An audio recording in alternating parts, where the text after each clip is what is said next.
Assalamualaikum warahmatullahi wabarakatuh.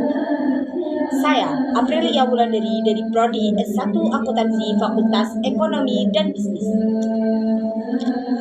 Saya akan berorasi dengan tema kebebasan bersuara ditangkap karena kata refleksi mahasiswa di tengah demokrasi yang terkekang. Salam sejahtera bagi kita semua. Salam demokrasi. Hidup mahasiswa, hidup rakyat Indonesia. Saudara-saudara seperjuangan, hari ini saya bukan hanya sebagai mahasiswa, tetapi sebagai suara-suara yang ingin didengar. Bukan dibungkam, suara yang lahir dari nurani, bukan dari kepentingan.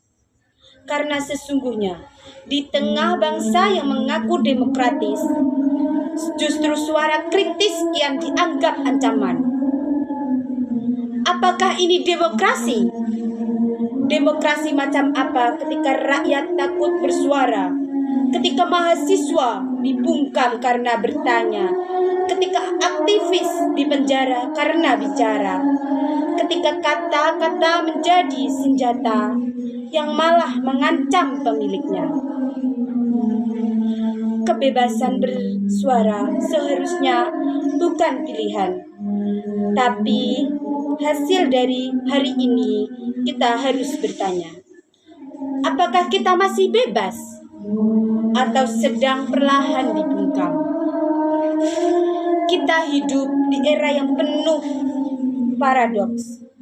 Di satu sisi, demokrasi dipuja-puja, tapi di sisi lain, kritik dianggap duri. Pemerintah minta dukungan, tapi alergi terhadap pendapat. Lihatlah bagaimana para karet digunakan untuk membungkam. Lihatlah bagaimana media sosial dijaga ketat. Seolah-olah suara rakyat bisa dibatasi dengan laporan polisi. Saudaraku, jangan pernah lupa bahwa sejarah negeri ini dibangun dari keberanian bersuara.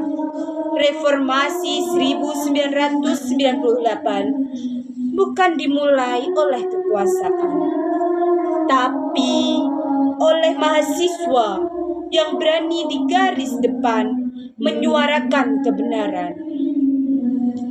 Dan kini ketika demokrasi terancam oleh kekuasaan yang antri kritik, kitalah yang harus kembali menjadi penjaga api berlawan. Bersuara bukan berarti melawan bank negara. Bersuara adalah bagian dari cinta pada bangsa. Cinta pada keadilan, cinta pada masa depan. Jika kita diam, maka kebebasan akan mati perlahan. Jika kita takut, maka generasi selanjutnya hanya akan mewarisi ketakutan. Tapi jika kita bersuara, meski dibungkam, maka kita telah menunjukkan bahwa demokrasi masih hidup lewat kita. Mahasiswa, jangan takut pada ketakutan. Jangan bungkam karena tekanan. Jadilah lidah bagi rakyat yang tak didengar. Jadilah telinga bagi suara-suara yang dipinggirkan. Karena kita bukan hanya pewaris bangsa, kita adalah penentu arah bangsa. Dan jika hari ini bersuara bisa membuat